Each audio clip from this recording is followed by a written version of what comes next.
نحمده ونصلي ونسلم على رسوله الكريم أما بعد فأعوذ بالله من الشيطان الرجيم بسم الله الرحمن الرحيم ربي اشرح لي صدري ويسر لي أمري واحلل عقدة من لساني يفقهوا قولي إن الله وملائكته يصلون على النبي يا أيها الذين آمنوا صلوا عليه وسلموا تسليما صدق اللہ العظیم و صدق رسولہ النبی الکریم الصلاۃ والسلام علیک یا سیدی یا رسول اللہ وعلی آلک و اصحابک یا سیدی یا حبیب اللہ۔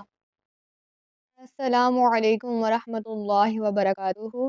امید کرتی ہوں آپ سب خیر و عافیت سے ہوں گے۔ اللہ رب العزت آپ سب پر کرور ہر رحمت اور برکتوں کا نزول فرمائے۔ بے شک تمام تر تعریفات اللہ رب العزت کے لیے ہیں جو تمام کائنات کا خالق و مالک ہے اور ہر انسان کو، ہر جاندار کو رزق پہنچانے والا ہے۔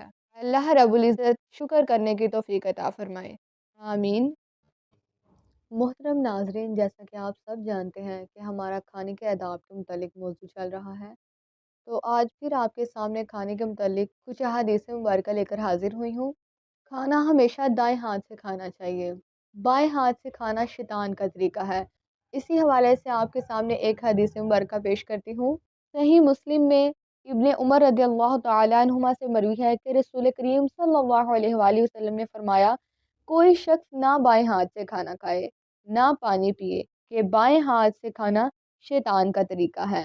اور ابن ماجہ نے ابو ہریرہ رضی اللہ تعالیٰ عنہ سے روایت کی ہے کہ نبی کریم صلی اللہ علیہ وآلہ وسلم نے فرمایا کہ دائیں ہاتھ سے کھائیں اور دائیں ہاتھ سے پئیں، اور دائیں ہاتھ سے لیں اور دائیں ہاتھ سے دیں، کیونکہ شیطان بائیں ہاتھ سے کھاتا ہے، بائیں ہاتھ سے پیتا ہے، بائیں ہاتھ سے لیتا ہے اور بائیں ہاتھ سے دیتا ہے۔ لہٰذا بائیں ہاتھ سے کھانے پینے سے گریز کریں اور سنت کے طریقے کے مطابق چلیں، یعنی دائیں ہاتھ سے کھایا پیا کریں انشاءاللہ عز و جل۔ اگلا موضوع ہے کہ کھانا 3 انگلیوں سے کھانا چاہیے اور کھانا کھانے کے بعد انگلیاں چاٹ لینی چاہیے۔ اسی کے متعلق آپ کے سامنے حدیث مبارکہ پیش کرتی ہوں۔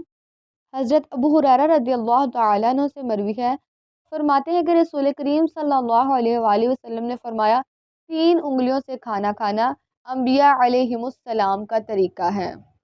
سبحان اللہ۔ اور ایک اور روایت میں آیا ہے، یہ حدیث مبارکہ ابن عباس رضی اللہ تعالیٰ عنہ سے مروی ہے۔ وہ فرماتے ہیں کہ رسول کریم صلی اللہ علیہ وآلہ وسلم نے فرمایا کہ 3 انگلیوں سے کھاؤ کہ یہ سنت ہے، اور 5 انگلیوں سے نہ کھاؤ کہ یہ گنواروں کا طریقہ ہے۔ برتن چاٹنے کے متعلق حدیث مبارکہ صحیح مسلم میں جابر رضی اللہ تعالیٰ عنہ سے مروی ہے کہ نبی کریم صلی اللہ علیہ وآلہ وسلم نے انگلیوں اور برتن کے چاٹنے کا حکم دیا اور یہ فرمایا کہ تمہیں معلوم نہیں کہ کھانے کے کس حصے میں برکت ہے، یعنی انسان نہیں جانتا کہ کھانے کے کس حصے میں برکت پائی جا رہی ہے۔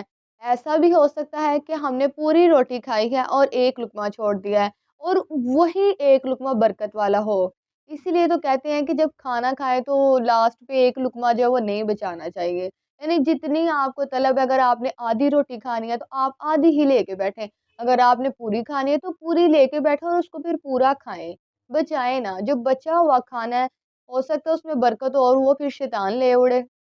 ابن ماجہ نے حضرت نبیشہ رضی اللہ تعالیٰ عنہ سے روایت کی کہ رسول کریم صلی اللہ علیہ وآلہ وسلم نے فرمایا، جو کھانے کے برتن کو چاٹ لے گا وہ برتن اس کے لیے استغفار کرے گا۔ اور ایک روایت کے الفاظ کچھ اس طرح ہیں کہ وہ برتن یہ کہتا ہے کہ اللہ تعالیٰ تجھ کو جہنم سے آزاد کرے جس طرح تو نے مجھے شیطان سے نجات دی۔ وہی بات کہ جو بچا ہوا کھانا ہے وہ شیطان کے لیے رہ جاتا ہے، وہ شیطان کھا جاتا ہے۔ اور میں نے بہت سی جگہ پر ایسا دیکھا ہے، ہم میں یہ ایک عادت پائی جاتی ہے کہ ہم پانی پیتے ہیں تو تھوڑا سا پانی بچا دیتے ہیں، یا کوئی ڈرنک لیتے ہیں تو اس کو بھی تھوڑا سا گلاس کے اندر بچا دیتے ہیں، سالن والی جو کولی ہے اس کو بھی صحیح طریقے سے صاف نہیں کرتے، روٹی کا لقمہ بچا دینا۔ یہ جو ہماری عادات ہے نا، ان کو ختم کرنا ہے ہم نے، یہی تو ہماری اصلاح ہے کہ ہم نے اپنی چھوٹی چھوٹی بری عادات کو ختم کرنا شروع کرنا ہے۔ انشاءاللہ اللہ رب العزت ہمیں عمل کرنے کی توفیق عطا فرمائے، آمین ثم آمین۔ وما علینا الا البلاغ المبین۔